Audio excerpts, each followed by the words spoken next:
Assalamualaikum warahmatullahi wabarakatuh. Pemirsa TVmu yang dirahmati Allah, yang bahagia dimanapun Anda berada.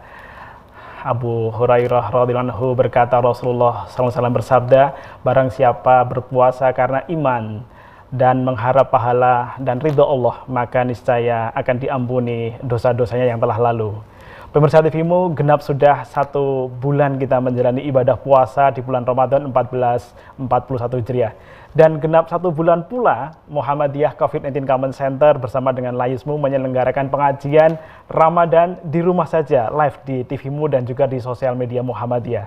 Dan hari ini kita berbahagia sekali kalau kita lihat, kita simak bersama bagaimana kemudian animo masyarakat secara luas menyimak pengajian Ramadan di TVmu ini.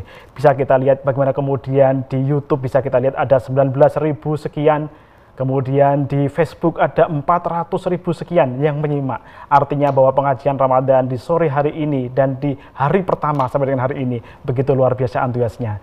Tidak hanya pengetahuan, pemahaman tentang edukasi, bagaimana beribadah, berkarya, juga bekerja dari rumah, tetapi lebih dari itu adalah menyemangati agar kita memiliki semangat untuk stay at home, kemudian juga mentaati himbauan dari Persyarikatan Muhammadiyah. Dan kali ini tema kita sore hari ini sebagai penghujung di bulan Ramadan adalah Idul Fitri dan semangat untuk tetap mempertahankan amal solih di era pandemi. Sudah bersama dengan kita, beliau adalah Ketua Pimpinan Pusat Muhammadiyah, Bapak Dr. Agus Taufiq Roman, spesialis saraf Magister Kesehatan. Assalamualaikum Dr. Agus. Waalaikumsalam warahmatullahi wabarakatuh. Dr. Agus, alhamdulillah sehat Dok.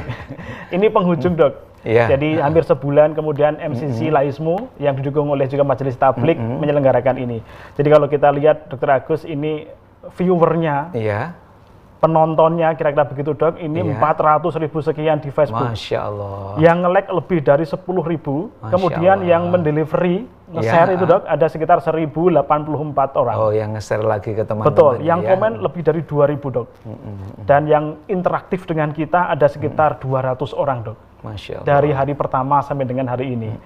Dr. Agus, saya kira komentar Dr. Agus terkait dengan program ini dulu Dok. Jadi ini alhamdulillah di suasana yang seperti ini, ternyata Allah memberikan anugerah kepada kita, bisa berkomunikasi, menyapa dengan saudara-saudara kita, sesama warga persyarikatan yang ada di seluruh dunia, karena tidak hanya di Indonesia saja yang menyimak ini acara ini ya Mas Budi ya, dan juga kepada seluruh umat Islam dan seluruh warga bangsa. Kita syukuri dengan adanya media ini. Oleh karena itu, pimpinan pusat mengapresiasi dan mengaturkan terima kasih yang setinggi-tingginya kepada MCCC, Layismu, TVmu, dan juga Majelis Tabligh yang telah menggagas acara ini dengan sambutan yang seperti itu. Kita yakin Mas Budi, kalau acara itu memberi manfaat, akan banyak yang menyimak. Oleh karena itu, spirit mencerahkan itu harus terus kita pegang di media ini. Betul. Pokoknya lanjutkan terus. Dan kalau memang ini dinikmati sebagai media komunikasi kita, tidak ada salahnya kalau pasca Ramadan ini juga harus kita kemas dalam bentuk yang lain.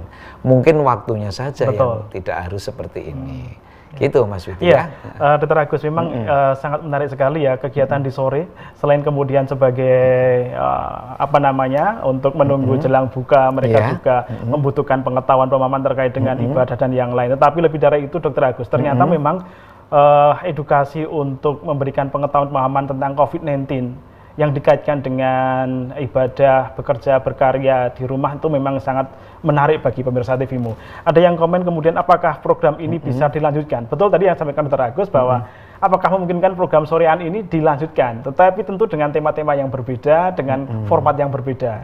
Saya kira nyambung tadi yang disampaikan dengan Dr. Agus. Nah, tema kali ini Dr. Agus kita akan angkat tema tentang tetap mempertahankan semangat amal soleh.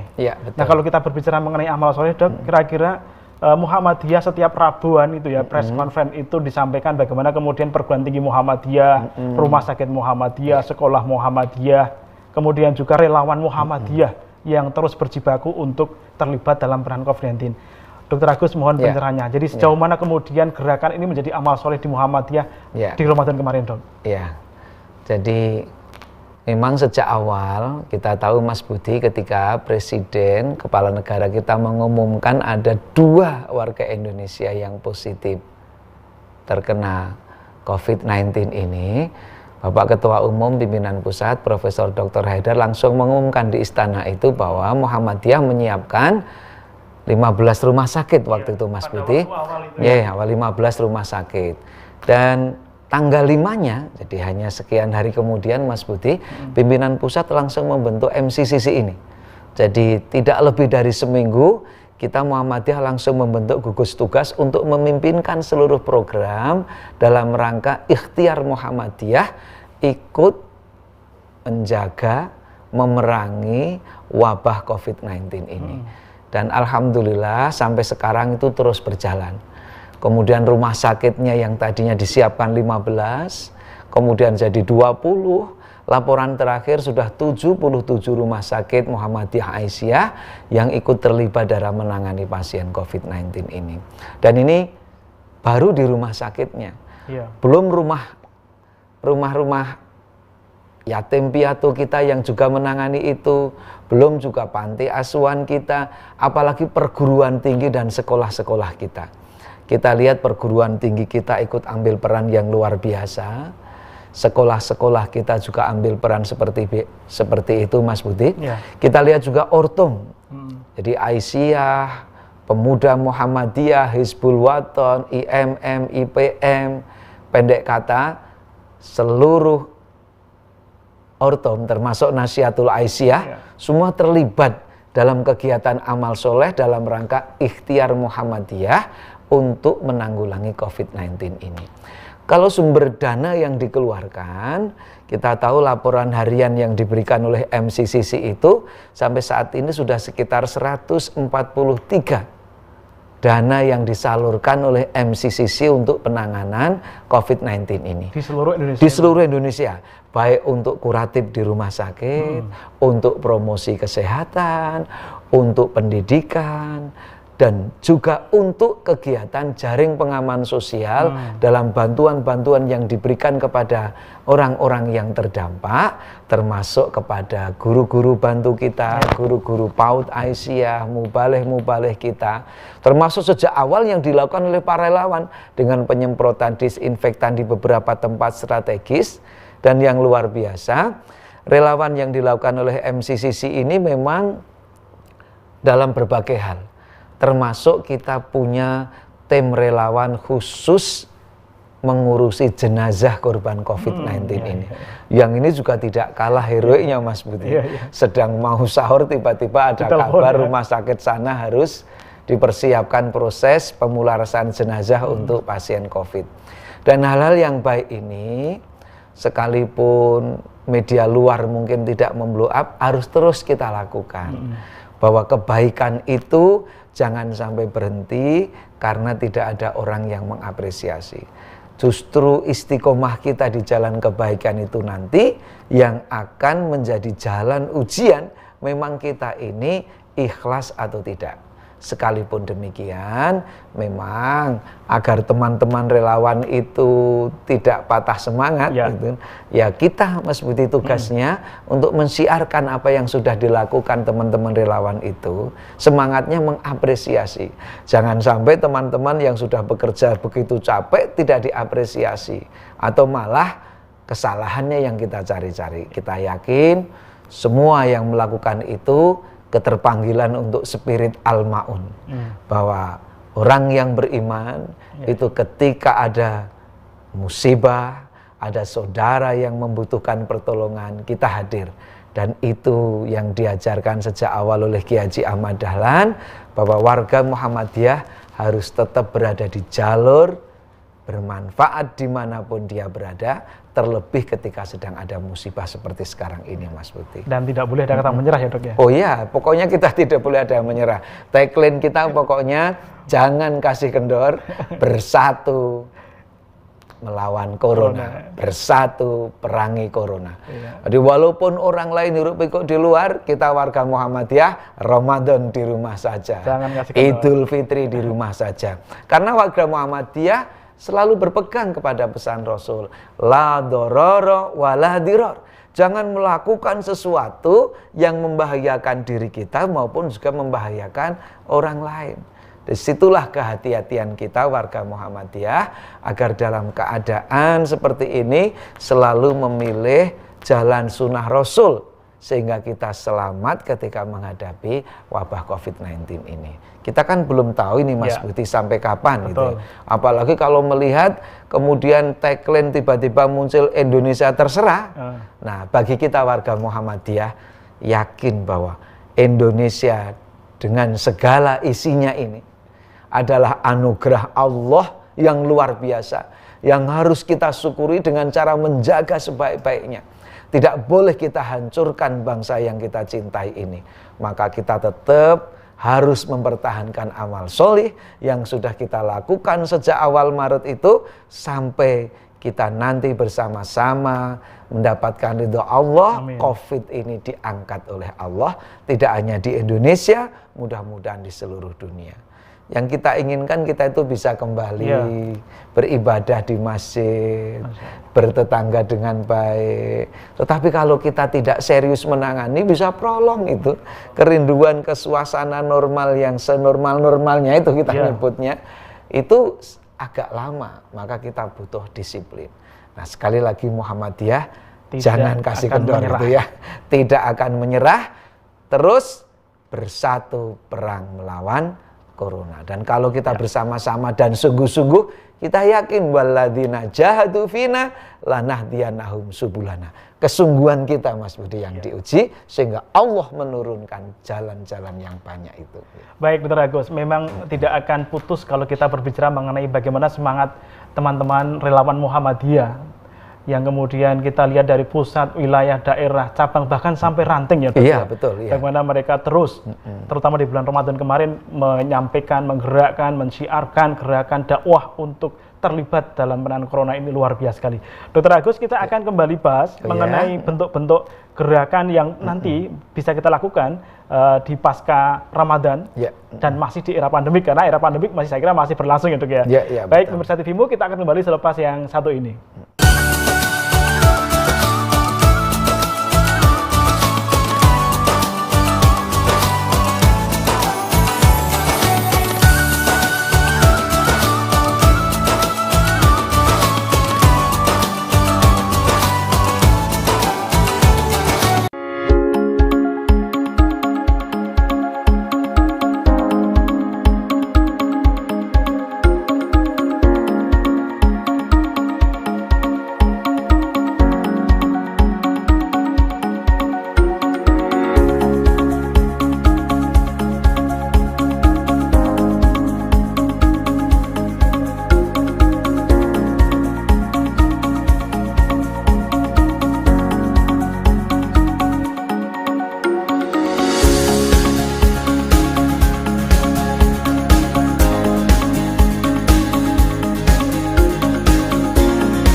Selamat pagi untukmu yang selalu memulai dengan yang halal.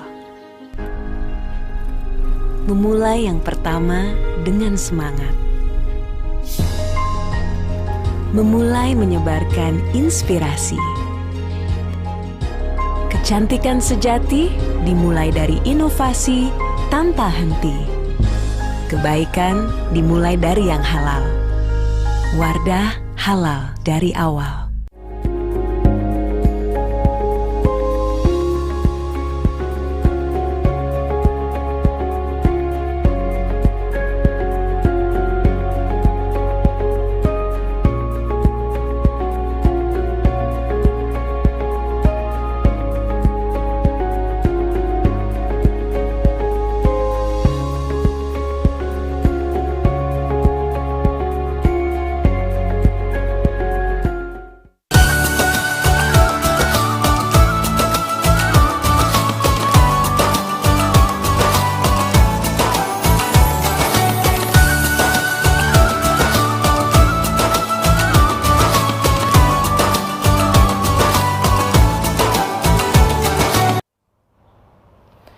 Pemirsa TVmu dimanapun Anda berada, kita kembali di segmen para pengajian Ramadan di rumah saja bersama dengan Ketua PP Muhammadiyah Dr. Agus Taufikur Rahman, spesialis saraf magister kesehatan. Dr. Agus, tadi di akhir segmen yang sebelumnya kita membahas tentang bagaimana kemudian teman-teman relawan Muhammadiyah ini berjibaku melakukan serangkaian kegiatan pencegahan penanganan COVID-19 di bulan Ramadan dan juga di bulan sebelumnya.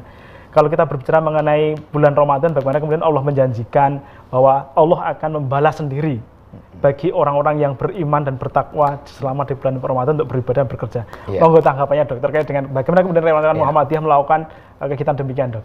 Ya, jadi kita di suasana Ramadan tetap menjadi relawan menghadapi COVID-19 ini Mas Budi. Jadi ya memang ini justru suasana yang luar biasa. Kalau kita perang melawan corona dengan segala tugas yang sangat berat seperti ini, kalau semua itu kita jalankan dengan ikhlas dalam rangka mendapatkan ridho Allah, insya Allah ini akan dicatat sebagai ibadah yang luar biasa. Apalagi ini kita jalankan di bulan suci Ramadan, di saat kita sedang berpuasa. Oleh karena itu, ketika kita sedang berpuasa dalam keadaan lapar, aja kita bisa terus fokus menghadapi tugas berat, menghadapi ya kalau boleh kita bilang tekanan kanan kiri dalam rangka ikhtiar mengatasi COVID ini, dan kita bisa menyelesaikan dengan baik. Termasuk kebijakan yang yang berubah-ubah, yang sampai di media disebut kita umat Islam sudah begini, kok malah dia begitu. Tetapi kita tetap berada di jalur ini, mudah-mudahan itu semua karena keikhlasan kita. Kita berbuat bukan karena ingin dipuji orang, Mas Budi. Jadi kita juga berbuat memang karena mengharap ridho Allah, dan ini harus kita lanjutkan terus. Bukti bahwa kalau kita melakukannya dengan ikhlas itu, kita tidak mudah menyerah. Tidak dipuji pun juga tidak surut. Ketika nggak ada orang yang mengangkat pun, karena kita memang wakafa billahi syahida. Kita sudah menyatakan itu, maka yakinlah yang kita lakukan selama Ramadan ini ibadah yang luar biasa. Dan ini harus kita teruskan Mas Budi ya.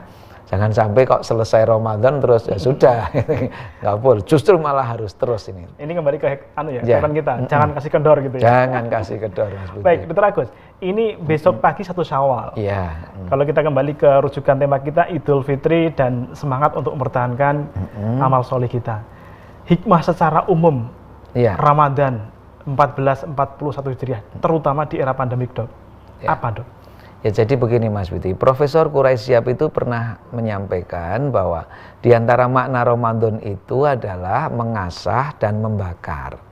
Yang diasah apa? Yang diasah adalah hati kita agar semakin ringan, semakin peka untuk beramal soleh. Yang dibakar apa? Dosa-dosa kita. Tadi Mas Budi telah membaca haditsnya. Man shoma Ramadan imanan wahtisaban ghufira lahu ma taqaddama min dzambi. Kalau puasa kita benar, insya Allah kita akan diampuni dosanya oleh Allah. Yang kedua, setelah makna membakar, mengasah. Nah, sejauh mana sekarang kita ini? Apakah kita semakin rajin, semakin peka, semakin sigap untuk berbuat kebajikan? Karena di antara ukuran bahwa orang itu puasanya benar, kan 30 hari Ramadan itu dikatakan sebagai perjalanan menuju takwa, Mas Budi ya. Maka ketika itu perjalanan menuju takwa, di antara variabelnya adalah orang yang takwanya meningkat itu ditandai dengan ketaatannya meningkat. Maka kalau dia taatnya itu tambah, maka dia insya Allah puasanya ini benar, sehingga beridul fitrinya benar. Ada pepatah dalam bahasa Arab itu, kalimat yang dulu anak sekolah sering hafalkan, laisal id liman labisa lahul jadid. Jadi yang beridul fitri sesungguhnya itu bukan orang yang sekedar berpakaian baru dan indah, tetapi siapa yang beridul fitri? Bagi mereka yang taatnya itu tambah. Taatu yazid. Oleh karena itu, kalau kita besok masuk Idul Fitri, harusnya kebaikan-kebaikan kita bertambah, bukan malah futur. Itu Idul Fitri yang benar, Mas Budi ya. Jadi jangan sampai momen Idul Fitri datang, Ramadan habis, amal solehnya juga habis. Nah, nggak bisa. Jadi sekarang pokoknya jangan kasih kendor. Ketika dulu Allah sudah mengampuni dosa-dosa kita, jangan berbuat maksiat lagi. Karena ciri orang mutakin itu kalau sudah mohon ampun kepada Allah, dia walam yusirru ala ma fa'alu wa hum ya'lamun. Dia tidak mengulangi perbuatan kemaksiatan itu karena dia mengetahui. Jadi sudah diampuni Allah, jangan berbuat dosa lagi. Sudah dilatih untuk senantiasa berbuat kebaikan, jangan kasih kendor, jangan futur lagi. Tetap terus jaga agar kita tidak bermaksiat, tetapi lebih suka beramal soleh. Ya, itu baik. namanya beridul fitri. Gitu. Terima kasih dokter. Nah ini menarik ya, pemirsa TVmu juga bisa berinteraksi dengan beliau, Dr. Agus Taufirawan, di nomor telepon 0852 2507 9119. Silakan nanti bisa interaksi melalui telepon langsung atau melalui pesan di WhatsApp. Dr. Agus akan menjawab apa yang menjadi pertanyaan dari Bapak Ibu sekalian pemirsa TVmu dimanapun Anda berada. Dr. Agus, Ya. kalau kita kaitkan dengan bagaimana kemudian bulan Ramadan kita harus menahan hawa nafsu, kemudian konteks dalam pandemi juga kita harus menahan haus dan lapar. Jadi ada dua konteks berpuasa, hawa nafsu, menahan nafsu, sama makan dan minum. Di konteks pandemi saya kira itu kena banget ya dok ya. Bagaimana kita ketika stay at home, nafsu untuk keluar, ya. Tidak hanya kemudian nafsu yang tapi nafsu keluar rumah dan yang lain. Bagaimana komentarnya dokter Agus? Itulah Mas Budi, di Muhammadiyah itu kan ikhtiar menghadapi COVID-19 ini kita sebut sebagai jihad kemanusiaan.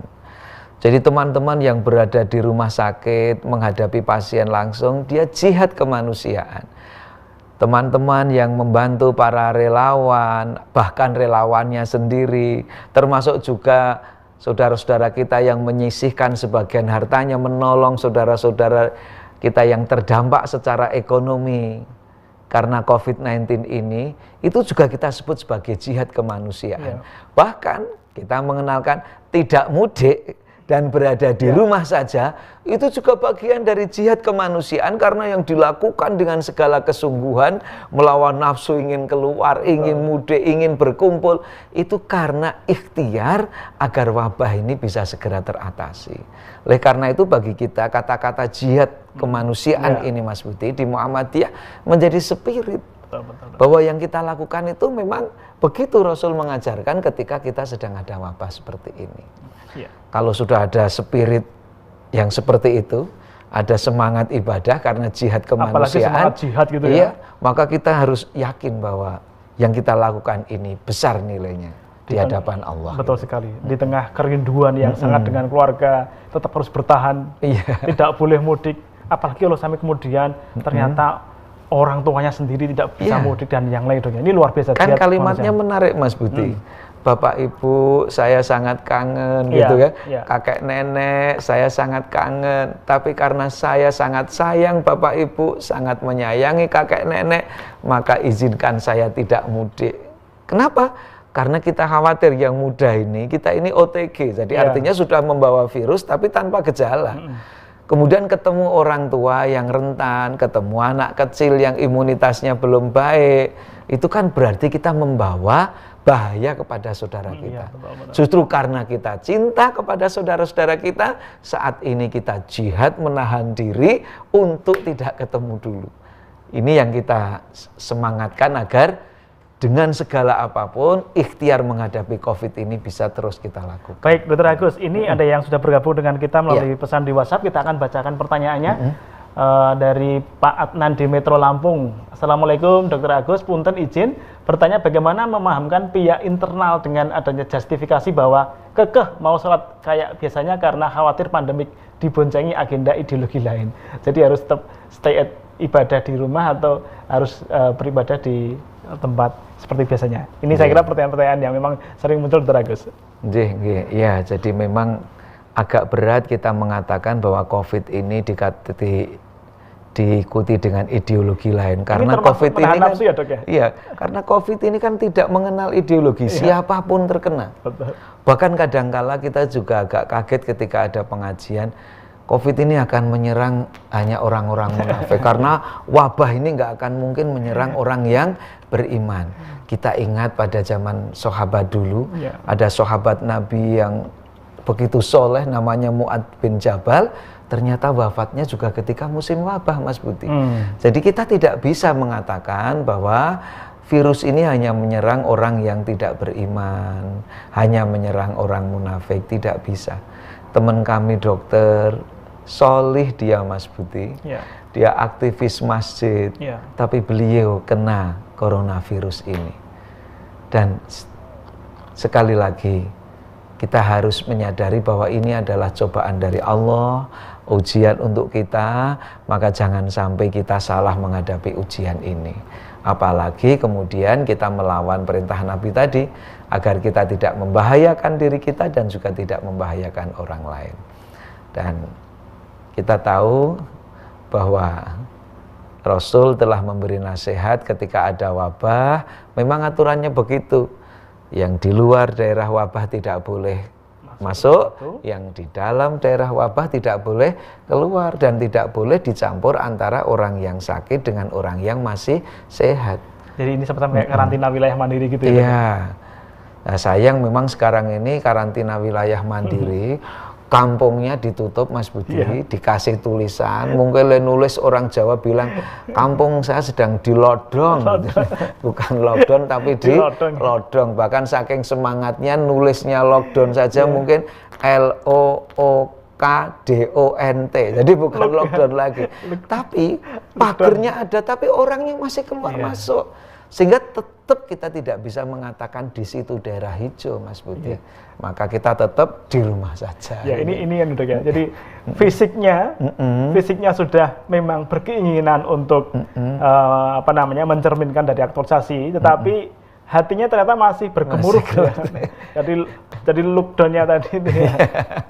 Baik, Dr. Agus, kita akan jeda untuk iklan yang satu ini. Kita kembali pemirsa TVmu setelah yang satu ini.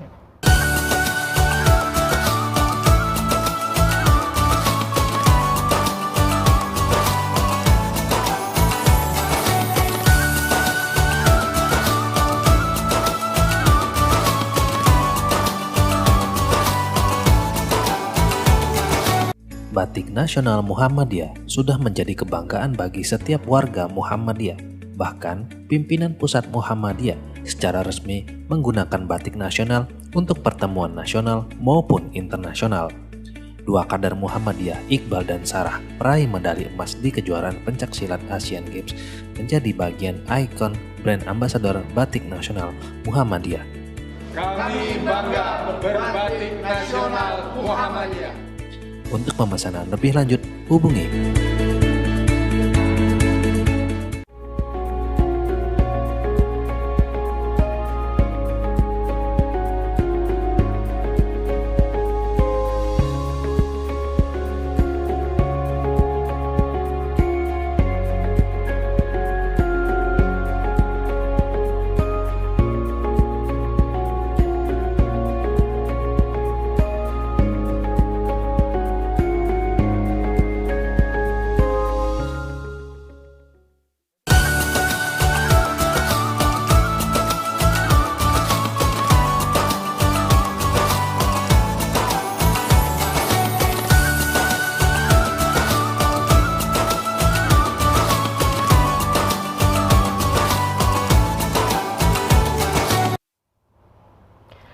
Kembali kita ke pengajian Ramadan di rumah saja bersama dengan Ketua PP Muhammadiyah Dr. Agus Taufikur Rahman, spesialis saraf magister kesehatan. Dr. Agus, tadi di segmen sebelumnya kita bahas tentang bagaimana kemudian implementasi aktualisasi.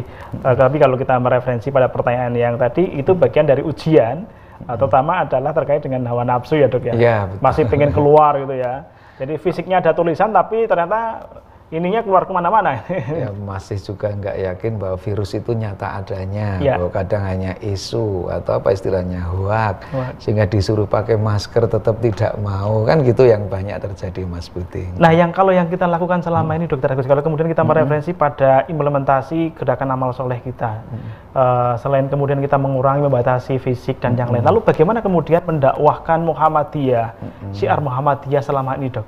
Ya. Alhamdulillah Mas Budi, ketika musim pembatasan ini, jadi kita aktivitas sosial dibatasi, kita tidak bisa ketemu dalam bentuk pengajian akbar, ya kan Mas Budi?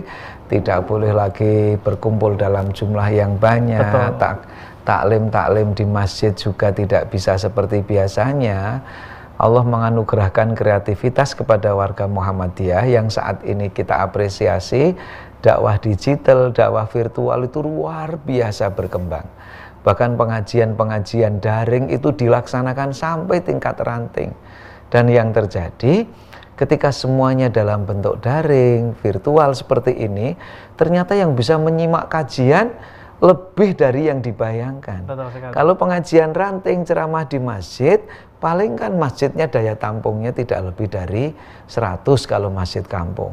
Tapi begitu kajian virtual, ternyata yang ngikuti bisa ribuan, bahkan bisa diulang-ulang melihatnya, Mas Putih. Dan ini apa ya, kalau kita bilang anugerah di balik wabah ini. Ternyata kita bangkit. Betapa dulu ketika disuruh dakwah virtual itu susah. Di kampus juga begitu. Beberapa kampus kan pengen mengajarkan kuliah dengan IT, tapi susahnya dengan alasan masih gagap teknologi lah. Tapi begitu kena cobaan COVID seperti ini, semua dosen bisa kuliah online. Termasuk mahasiswa bisa.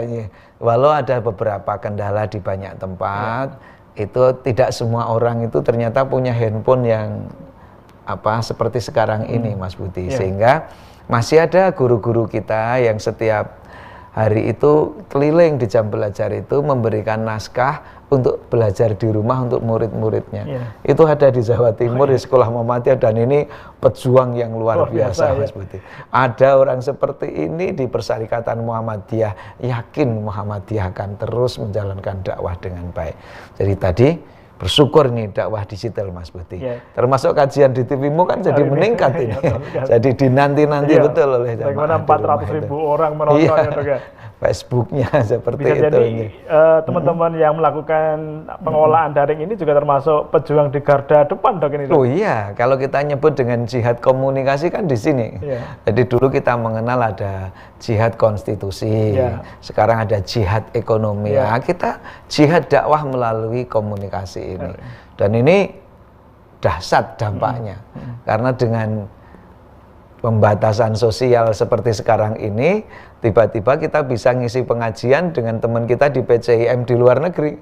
Dan itu jadi malah cair. Padahal dulu kalau mau ngisi pengajian ke PCIM luar negeri, nunggu waktunya bisa di sana. Harus ke sana. Rasanya dulu itu pengajian daring itu seperti tidak nyaman. Tapi sekarang malah gimana, mau jam berapa? Siapkan, mau kita di rumah kok gampang semua. Dan itu kita syukuri di suasana yang seperti ini, Mas Budi. Baik, Dr. Agus, ini ada pertanyaan lagi dari pemirsa TV-mu. Kita akan bacakan dari Woro di Kebumen. Seandainya sampai tahun ajaran baru tiba, pandemi COVID-19 masih belum berakhir, apakah sekolah Muhammadiyah atau Aisyah kembali beroperasi seperti biasa, Dok? Ini kayaknya menarik. Tadi Dr. Agus sudah menyampaikan di new normal ini daring itu semakin diminati, pengajian online bahkan ribuan. Ya, bisa jadi kalau kemudian ternyata pandemi belum selesai, ini memungkinkan dilanjutnya. Monggo, Dr. Agus. Jadi kalau untuk pendidikan, di rapat kita sudah membahas bahwa nanti, Mas Budi, kita akan sesuaikan dengan kebijakan pemerintah tahun ajaran ini. Ketika nanti pemerintah memutuskan tahun ajaran dimulai Juli, maka kita akan segera mempersiapkan, tentunya dengan apa yang sekarang kita lihat, semua dengan protap di musim COVID-19. Tentunya berbeda dengan kelas biasa. Kalau di media kita sudah mengenal istilah new normal, artinya kita harus memakai masker itu kita anggap sebagai sesuatu yang memang harus dan normal di musim seperti ini.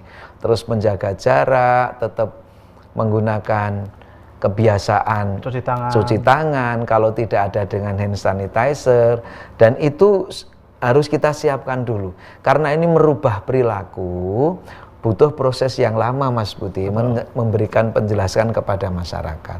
Tetapi sekali lagi, Muhammadiyah harus siap menghadapi itu kalau kita memang ingin terus bisa menjalankan perannya dengan tepat, dan ini harus kita siapkan bersama. Maka ini kan termasuk tugas berat dari teman-teman MCCC di semua level, bekerja sama dengan majelis, lembaga, dan seluruh ortom, agar kita bisa menyiapkan.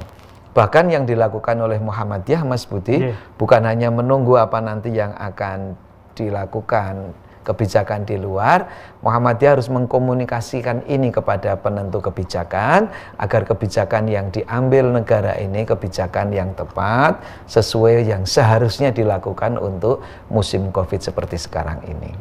Yang pasti sekarang kan memang setiap hari masih naik ya Mas Budi ya. Bahkan belakangan naiknya seperti itu. Nah, tentunya yang penting adalah semua harus disiplin. Baik, Dr. Agus, ini masih ada satu pertanyaan lagi, Dok. Oke, kita bacakan silakan. Nanti Dr. Agus bisa menjawab. Dari Sleman, Dok, ini, Dok. Assalamualaikum, Pak Agus. Beberapa orang menyambut Idul Fitri dengan gembira dan tetap mematuhi aturan di rumah saja. Tapi beberapa orang tetap merayakan di luar. Apakah menahan diri kita termasuk dari bersabar? Terima kasih. Monggo, Dr. Agus. Ya. Kalau menahan diri kita itu ditanyakan termasuk bersabar atau tidak, saya yakin bagian dari kesabaran. Semua berat Mas Budi ketika terbiasa sholat di tanah lapang bersama keluarga, handai tolan, baju bahkan baru, semuanya baru. Terus di tanah lapang itu seperti reuni akbar karena kita ketemu saudara kita yang mudik. Jadi kerinduan itu luar biasa. Dan di saat kita sekarang menahan karena tadi semangat hifdzun nafas, la dororo wala diror tadi, disitulah kemudian ini bagian dari kesabaran. Oleh karena itu berat ini, tapi kita harus memilih ini agar kita bisa segera terhindar dari COVID-19 ini. Tentunya di samping ikhtiar kita kan selama Ramadan kemarin selalu berdoa. Bahkan setiap malam keluarga kita juga berdoa, Allahumma inni a'udzubika minal barosi wal jununi wal judami wasai'il asqam. Terus kita mohonkan kepada Allah. Yakinlah ikhtiar sudah benar, berdoa terus menerus, kita tinggal menunggu semoga Allah dengan terus ikhtiar ini Mas Budi, Allah mengabulkan apa yang sudah kita mohon dan kita ikhtiarkan. Betul, memang berat sekali ketika kemudian yang memiliki kebiasaan, apalagi pengelola-pengelola untuk sholat id di lapangan, yang jauh hari menyiapkan tanah lapang, menyambut sudah gembira. Punya rompi baru lagi, kan beberapa sekarang kan punya rompi khusus relawan sholat id itu, kompak gitu.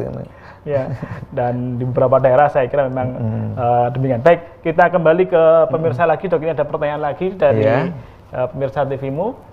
Dari Kasihan Bantul, Dr. Agus, sampai hari ini masih ada yang berpandangan tidak ada COVID, yang ada konspirasi nasional dan global menghancurkan Islam dan umat Islam. Bagaimana pendapat dokter? Kembali, Dok. Jadi memang saya kira umat masih masih terpaku kepada konspirasi. Jangan-jangan di konspirasi ya, sehingga kemudian karena kebetulan pas di bulan Ramadan, pas di penghujung Ramadan sekaligus menyambut Idul Fitri. Monggo, Dr. Agus. Jadi memang kalau kita mengambil nilai yang dibawa oleh sebuah informasi, kita itu harus mengambil informasi itu dengan bijak. Rujukan yang benar, kemudian juga memandangnya komplit. Ya memang kadang film itu Mas Budi di awal, jadi sepertiga awal itu bagus, dan itu kebenaran. Dan kalau orang sudah masuk meyakini benar, yang seperempat ada informasi salah sudah dianggap kebenaran. Dan itulah maka kalau kita menyimak itu dari awal sampai akhir harus kita simak. Ya kalau orang bilang tidak ada corona, gimana wong kita di rumah sakit yang meriksa menghadapi betul, klinisnya juga seperti itu. Bahkan yang sakit justru teman-teman kita petugas kesehatan sendiri. Jadi nyata dan tidak adanya. Sedikit yang tenaga kita juga meninggal dunia. Loh kemarin Ustadz Jamal kan bercerita itu di masjid tetap menolak karena bahkan istilahnya apa, pokoknya beberapa yang menolak kan saya yang menanggung. Tapi ketika keluarganya yang berada di mana, di Bogor atau Jakarta itu mengalami sakit ini, barulah kemudian dia sadar, oh memang ternyata nyata adanya. Maka karena memang yang menderita kan kita belum banyak. Coba kalau kita yang merasakan berat. Kita baca cerita dari Profesor Dr. Zainal Ali Bedah Saraf di Semarang itu. Beliau telah merasakan sendiri. Dan lebih banyak lagi orang yang merasakan itu. Kemarin Ikatan Dokter Indonesia, Ikatan Dokter Anak Indonesia mempresentasikan sekian banyak anak seperti itu. Dan nyata adanya ini bukan hoax, tetapi bahwa secara ilmu memang coronavirus itu kan tipe RNA, Mas Budi. Dia pintar sekali mengalami mutasi. Dan ketika mutasi, dia akan bermanifestasi dalam bentuk yang belum dikenali oleh tubuh. Dulu ketika dalam bentuk SARS, hanya beberapa tahun sudah terkendali. Ketika dalam bentuk MERS, waktu di Middle East, artinya di Timur Tengah ya, waktu itu kan kebanyakan di Saudi, di Jeddah. Alhamdulillah hanya beberapa tahun kemudian terkendali. Nah sekarang ini muncul di akhir 2019 yang sakitnya kemudian dikenal dengan COVID-19 itu. Sekali lagi menurut yang kita rasakan di rumah sakit ini adalah nyata adanya virus Baik, ini. dokter. Ini ada pertanyaan lagi dokter yang nanti bisa dokter jawab.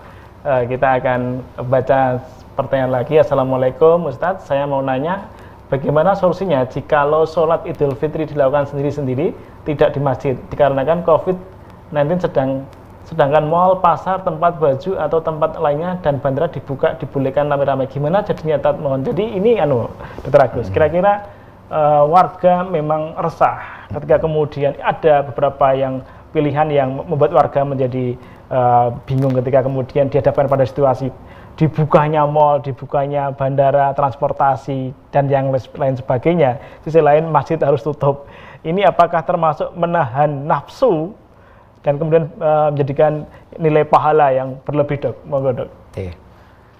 Jadi sebetulnya kan yang diharap untuk dihindari dan tidak boleh dilakukan itu kan berkumpul dalam jumlah banyak. Betul. Dulu kita kenal dengan pembatasan sosial. Itulah yang sebetulnya harus ditaati. Dan umat Islam sangat mentaati itu sehingga tidak menjalankan ibadah dalam jumlah banyak di masjid termasuk jamaah karena menjaga prinsip apa yang disabdakan Rasulullah itu. Maka semuanya memang menyayangkan ketika kemudian di pasar terjadi proses berkumpul yang seperti itu. Jauh dari prinsip social dan physical distancing. Semua membawa masker katanya, tapi nyatanya tidak ditutupkan. Nah sekarang ini bahkan ada direktur rumah sakit kita itu bilang, sekarang masuk rumah sakit sudah aman, karena protapnya sudah jelas. Sekarang yang nggak aman tuh malah ke pasar, ke mall, dan betul kan Mas Budi, di kota Jogja misalkan, salah satu mall, pusat perbelanjaan ya, justru menjadi klaster baru karena dia berkumpul. Maka ketika di sebuah acara televisi disebutkan harusnya ini disikapi sama. Maka ketika ada salah satu ulama Indonesia, pengurus majelis ulama, sekjennya menyampaikan, Sekjen UI Pak Anwar Abbas itu menyampaikan, kami merasa dikhianati. Kami umat Islam sudah disiplin, tidak berjamaah di masjid, kenapa kok di luar dibiarkan? Tetapi satu kata yang menarik, umat Islam jangan ikut-ikutan ceroboh ketika COVID ini belum teratasi. Banggalah umat Islam sebagai pasukan yang memilih menjadi bagian serius, disiplin untuk menjaga agar ikhtiar melawan COVID ini terus kita jalankan. Kalau kemudian kita ikut-ikutan bubar, ikhtiarnya jadi bubar semua, Mas Budi. Baik, terima kasih Dr. Agus. Saya kira semakin menarik. Dan pemirsa TVmu, kita akan kembali selepas yang satu ini. Nanti teman-teman pemirsa TVmu bisa berinteraksi dengan Dr. Agus Taufikur Rahman di 0822507917. Bisa telepon ataupun via WhatsApp. Kita akan kembali selepas yang satu ini.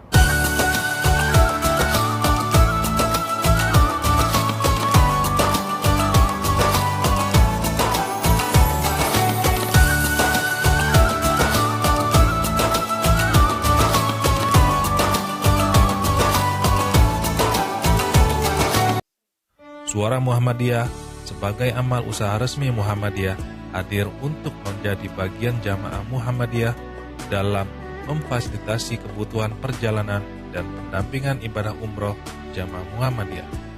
SM Tour and Travel hadir dengan dua program utama, program umroh dan haji khusus, program perjalanan untuk domestik dan internasional. Mari bergabung bersama SM Tour and Travel untuk menikmati ibadah umroh Anda lebih khusyuk dan nyaman. Selamat pagi untukmu yang selalu memulai dengan yang halal. Memulai yang pertama dengan semangat. Memulai menyebarkan inspirasi. Kecantikan sejati dimulai dari inovasi tanpa henti. Kebaikan dimulai dari yang halal. Wardah halal dari awal.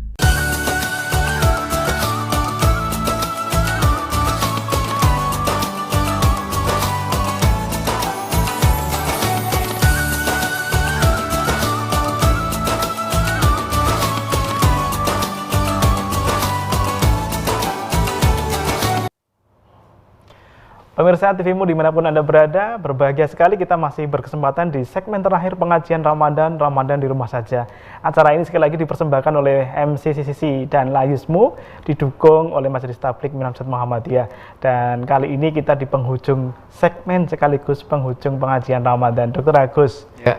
hikmah 1 Syawal, lalu kemudian apa yang bisa dilakukan oleh seluruh relawan, masyarakat, perguruan tinggi, rumah sakit, dan yang lain untuk mempertahankan semangat amal solih pasca Ramadan, Dok, di era pandemi. Monggo, Dok. Ya, seperti yang kita bicarakan di muka tadi, Mas Budi, kalau Ramadan sukses itu artinya ada peningkatan kebaikan. Betul. Maka teman-teman yang berjuang dalam gugus tugas MCCC ini bersama dengan teman-teman perguruan tinggi, rumah sakit, majelis lembaga, ortom, sekolah, ya harus terus.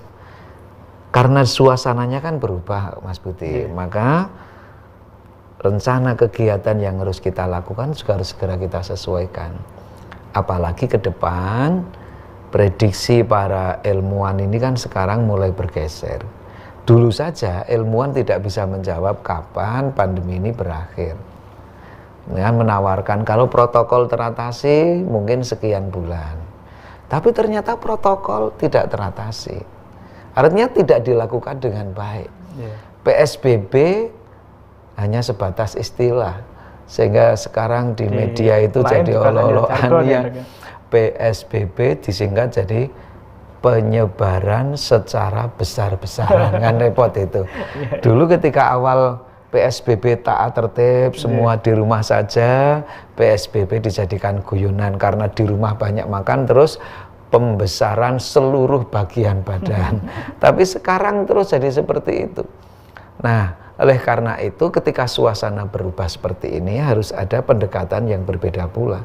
MCCC harus melakukan kajian terus sehingga nanti bisa memberikan masukan kepada penentu kebijakan, terlebih juga kepada seluruh warga Muhammadiyah, pimpinan Muhammadiyah, agar langkah-langkah yang kita lakukan itu semakin baik. Perguruan tinggi harus mempersiapkan bagaimana ketika nanti Juli harus dibuka, atau bagaimana kalau harus ditunda 1 semester, bagaimana penguatan medianya ketika nanti perkuliahan belum bisa normal, walaupun namanya new normal, tetapi kan tidak seperti biasa ini.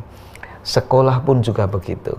Kalau kita lihat sekarang beberapa perguruan tinggi kan melakukan inovasi sebagai adaptasi ketika COVID-19 ini. Bahkan pendaftaran saja di rumah saja, kan, dan semuanya seperti itu. Dan bahkan wisuda dari rumah. Kemarin kampus melakukan pelantikan dokter juga dari rumah. Nah, ke depan itu harus kita siapkan terus. Tapi di luar itu semuanya, strategi, terus rencana kegiatan, macam-macam, fundraising, di luar itu semuanya, spirit, Mas, yang tidak boleh kendor. Jadi harus tetap yakin bahwa yang kita lakukan ini ibadah, berusaha untuk hadir memberi manfaat.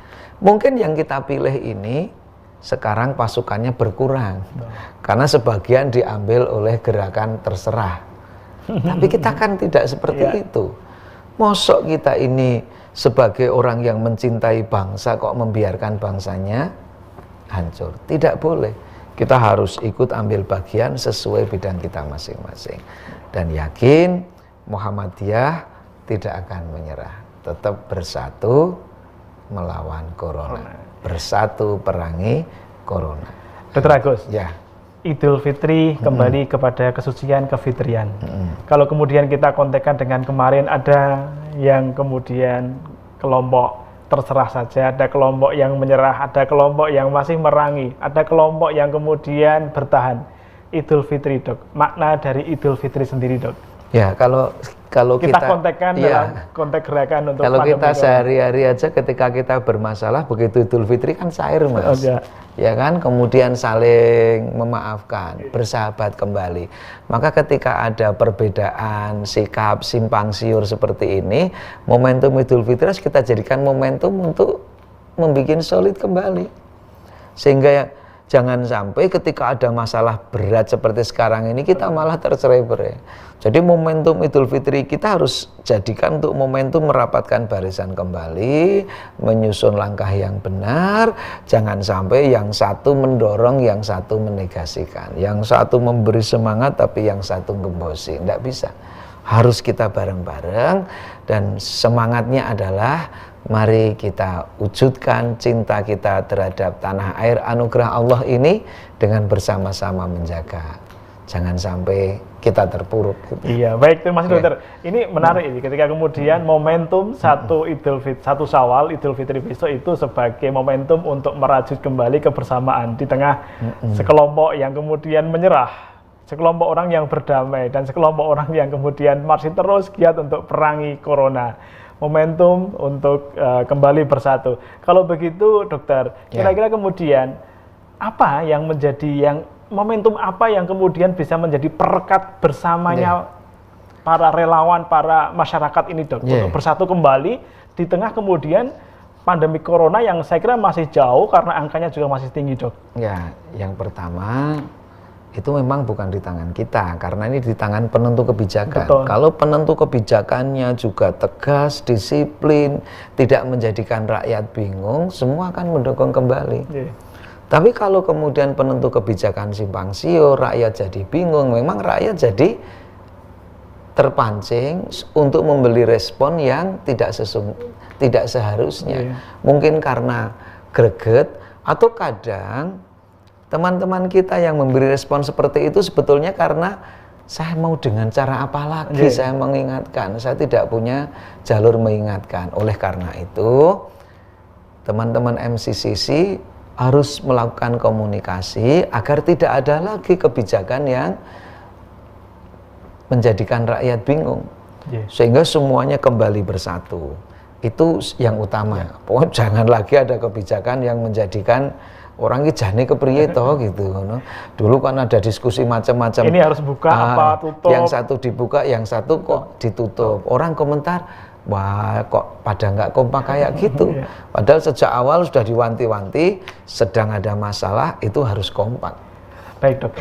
Kalau kita berbicara mengenai tantangan ke depan, dok, puasa Ramadan saya kira kemudian dengan semangat untuk menahan nafsu, menahan emosi, mungkin ini bisa menjadi satu hal yang kemudian bisa meredam emosi masyarakat terkait dengan banyaknya warna-warni di masyarakat terkait kebijakan yang ada. Pasca Ramadan, yang kemudian orang menganggap sudah lepas, tantangan yang terberat untuk bersatu menghadang corona, dok. Ya, jadi begini Mas Budi. Seperti yang sudah kita ketahui, dampak dari corona ini kan bukan hanya problem kesehatan fisik. Betul. Yang berat itu justru problem dampak sosial, ekonomi, bahkan keagamaan. Idul Fitri ini saja kan kemudian memberikan apa istilahnya, sekat-sekat itu jadi tambah lagi. Karena memang dampak COVID ini luar biasa. Tapi kembali kepada tadi, adalah ini saatnya kita kembali menata, kembali kita bersama-sama. Terus yang kedua, lubang-lubang yang tadi, lubang-lubang yang menyebabkan orang jadi mengalami perpecahan, tidak saling hormat, itu harus segera kita tutup. Lubang teman-teman yang tidak bisa makan, karena kalau bahasanya Mas Budi apa? Oh, begitu kena corona terus jadi ODP. ODP ternyata ora duwe penghasilan. Nah, itu juga harus ada yang nyantuni. Dokter Agus, ini ada yang telepon. Kita terima teleponnya dari pemirsa. Baik. Assalamualaikum. Waalaikumsalam. Dengan siapa, di mana, Pak? Ini Pak, saya dari Sungai Tapa. Dari Sungai Tampang. Sungai Tapa, WKF. Dengan siapa? Bahrudin. Pak Bahrudin. Silakan Pak Bahrudin. Atau Wadin. Ya, silakan Pak Bahrudin. Ini saya tanyakan, orang kebaikan dunia, dia berzakat, dia membantu anak piatu, dia menolong orang miskin, dia berzakat, tapi tidak sholat 5 waktu. Ustaz, dia tidak sholat 5 waktu. Ini bagaimana hukumnya nih? Baik Pak Bahrudin, saya kira kita bisa menangkap apa yang Bapak tanyakan, Dr. Agus. Ya, terima kasih Pak Bahrudin di Jambi. Baik, Dr. Agus, ini saya kira jawabannya singkat saja Dok, mengingat waktu. Ya. Jadi orang yang telah melakukan kebaikan tapi kemudian tidak sholat 5 waktu, Dok. Monggo Dok. Ya, jadi sholat 5 waktu itu bagian dari rukun Islam ya Mas Budi. Jadi dalil hadisnya jelas kalau tentang sholat ini. Jadi bahkan di hadis yang lain, as-sholatu imaduddin, sholat itu tiang agama. Di hadis yang lain, awalu ma yuhasabu bil abdi yaumal qiyamah as-sholah.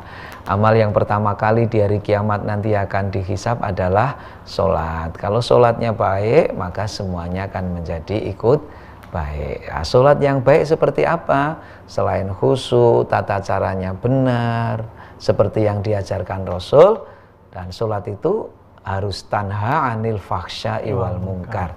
Setelah sholat, kita berusaha betul ketika sholatnya tegak, akan terhindar dari fahsya dan munkar. Maka yang kita lakukan Pak Bahrudin, dakwahi saudara kita itu untuk terus agar bisa menjadi aktivis sholat.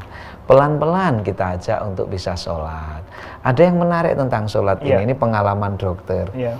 Jadi dokter cerita kepada kami, simbahnya belum bisa sholat, tidak mau sholat. Diajari belum mau sholat, tapi begitu sakit Mas Budi. Teman dokter senior kami itu cerita, dia pesen sama dokternya, dok tolong nanti simbah disuruh sholat ya gitu. Apa jawabnya dokter tadi? Ketika habis meriksa, dokter tadi bilang intinya gini, mbah kalau pingin sehat minta mbah sama Allah, dia yang memberi sehat, berdoa mbah kata gitu. Terus dokter itu, berdoa yang paling baik itu dengan sholat mbah. Tanpa nyebut dalil itu dokter Mas Budi, simbah itu dapat hidayah, pulang, kemudian jadi aktivis sholat sampai akhir hayat. Jadi memang butuh pendekatan bagaimana agar orang itu bisa sadar, tentunya dapat hidayah Allah. Terima kasih Dr. Agus. Dr. Agus, ini sudah masuk di penghujung sesi. Pesan Dr. Agus untuk seluruh relawan yang terus berjibaku untuk mencegah, menghadang corona, teman-teman dari rumah sakit, perguruan tinggi, relawan, dan yang lain Dok. Monggo Dok. Kepada seluruh teman-teman, relawan, penggerak ikhtiar Muhammadiyah untuk COVID-19 ini, agar COVID-19 ini segera bisa teratasi, maka yang pertama adalah monggo terus bertahan, lakukan kebaikan ini. Yang di rumah sakit, yang di sekolah, perguruan tinggi, yang di panti, yang di relawan sosial, yang teman-teman berada di relawan untuk ngurusi jenazah COVID, terus lakukan.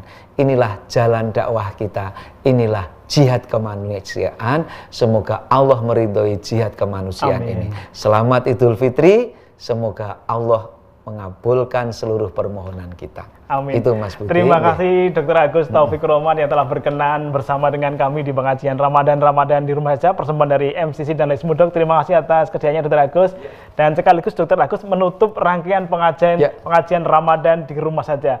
Pemirsa TVmu dimanapun Anda berada, demikian kiranya acara program pengajian Ramadan di rumah saja bersama dengan TVmu diselenggarakan oleh MCC dan Layusmu. Terima kasih, dan kami seluruh kru kerabat kerja yang bertugas sampai di hari ke-30 ini mohon maaf sekali lagi khilafan. Kita akan ketemu lagi dalam program edukasi pencegahan COVID-19 di program Pasca Ramadan dengan program yang baru dan program yang akan langsung berinteraksi dengan masyarakat. Mohon maaf sekali lagi khilafan. Assalamualaikum warahmatullahi wabarakatuh.